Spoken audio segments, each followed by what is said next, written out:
Bonjour à tous et bienvenue dans ce cinquième épisode déjà de la chaîne Bypass Gastrique. Voilà, donc en ce beau lundi de Pâques bien ensoleillé. Désolé d'ailleurs pour le look vacances, hein, c'est un petit peu I don't wanna get a beast to fly. Mais voilà, je voulais profiter de cette dernière journée de vacances parce que demain je reprends le boulot, chouette, nouveau job, tout ça. Donc je voulais profiter de cette journée pour vous parler d'un sujet un petit peu touchy, qui est le rôle des proches dans le parcours de guérison, de traitement de l'obésité et dans le parcours de l'obèse tout simplement. Donc pourquoi je voulais vous parler de ça? Tout simplement parce que c'est au moins en partie grâce à mes proches, et notamment grâce à mon petit frère, big up, spécial dédicace, que j'en suis venu tout simplement aller entreprendre la démarche, aller voir un médecin et à me lancer dans cette aventure. Euh, voilà, mon petit frère qui est d'habitude quelqu'un d'assez réservé, si ce n'est en tout cas pas très causant, qui est venu chez moi en septembre l'année dernière et qui en repartant n'a pas pu s'empêcher voilà, de déballer son sac, de me dire mes quatre vérités, de me secouer un petit peu. Et même si sur le coup ça m'a beaucoup surpris et oui, perturbé, je dois avouer que voilà, ça m'a fait beaucoup de bien et ça a certainement joué un rôle important dans ma décision.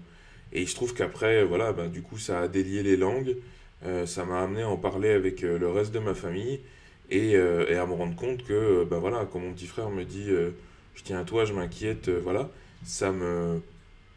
C'est pas le seul qui était dans ce cas-là. Mais beaucoup de personnes n'osaient pas m'en parler. Et ça m'a peut-être presque plus perturbé que le fait qu'on m'en parle.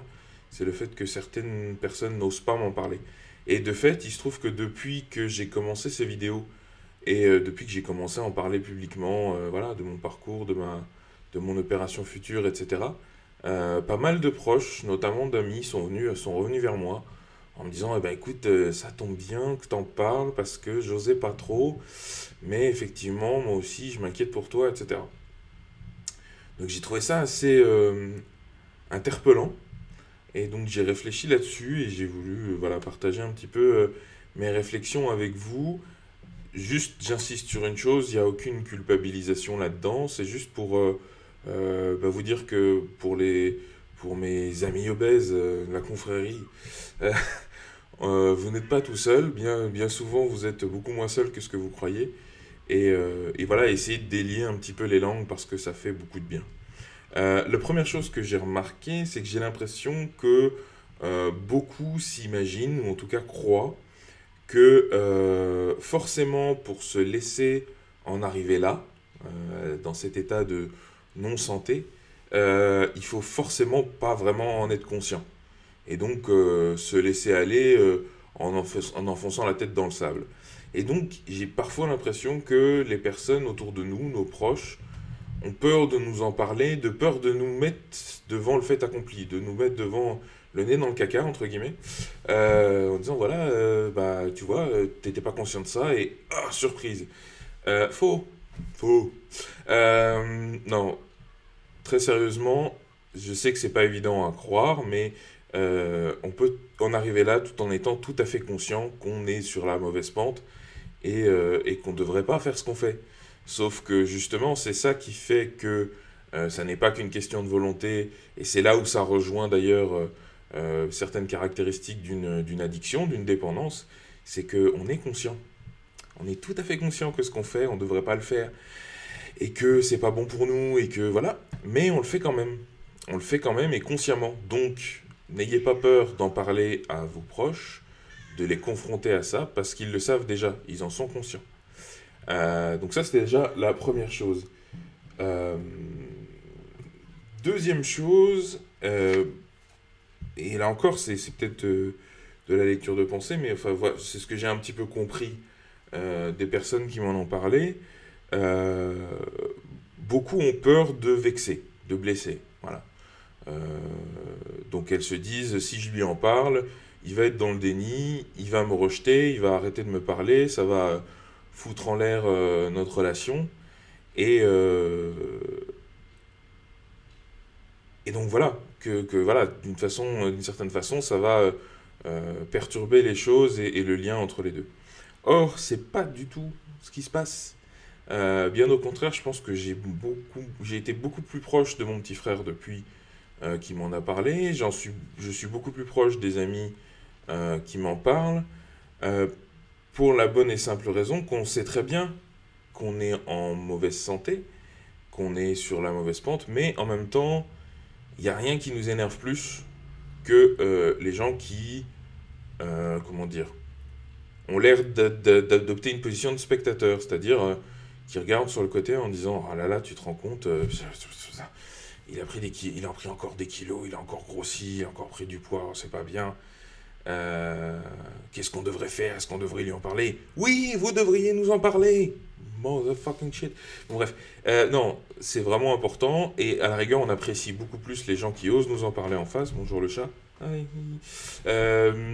On apprécie beaucoup plus quand les gens osent nous en parler en face que quand voilà, les gens sont frustrés, n'osent pas nous en parler et du coup on parle entre eux. Ce qu'on prend beaucoup plus comme une attitude agressive que ce qui devrait l'être, puisqu'en général ça n'est pas agressif. Donc voilà.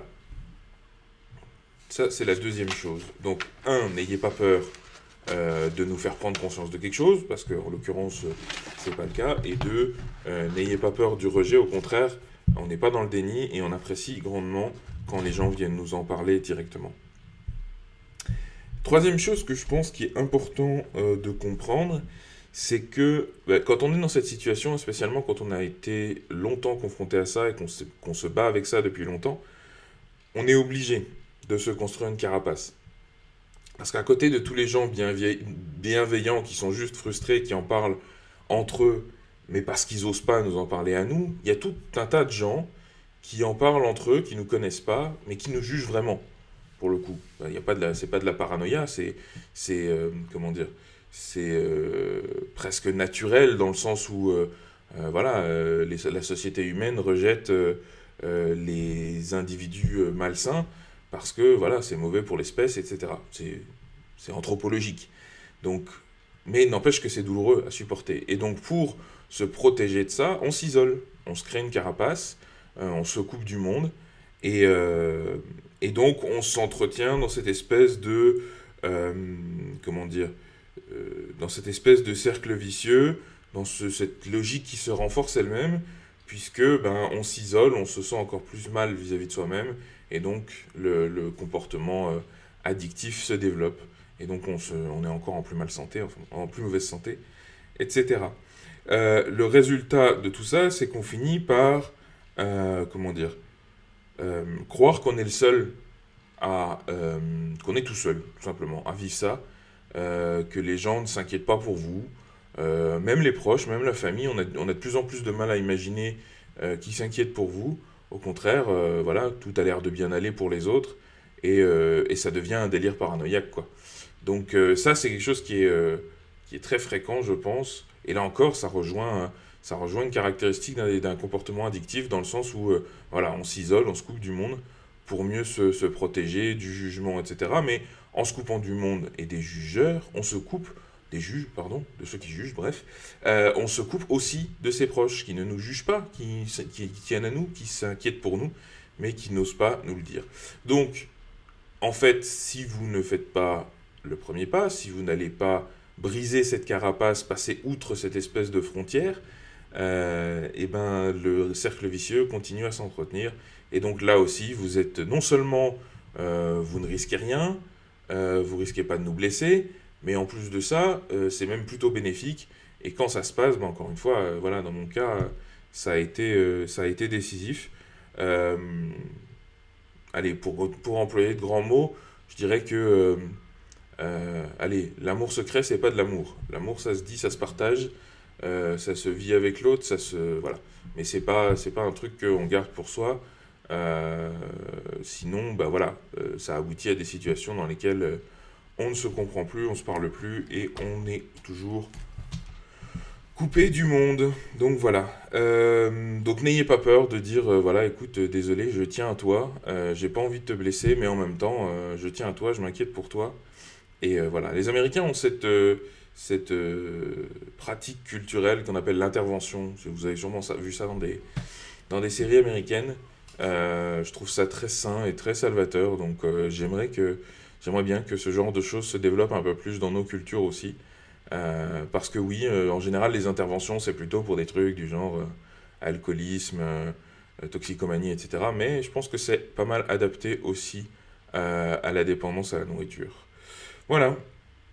Alors, maintenant, je veux juste mettre un truc au point. Je suis absolument pas en train de jouer les caliméros là.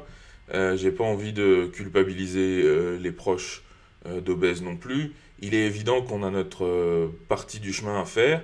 Il est évident qu'il y a certaines vérités ou certaines choses qu'on n'est pas prêt à entendre à tout moment et que si j'ai été prêt à accepter que mon frère me parle aussi franchement, c'est aussi parce que j'avais fait un parcours de mon côté qui m'a permis d'en arriver là et que voilà, ce que je fais aujourd'hui, j'aurais peut-être pas pu le faire il y a un an. Mais voilà, toujours est-il que voilà, on est conscient de ça. Euh,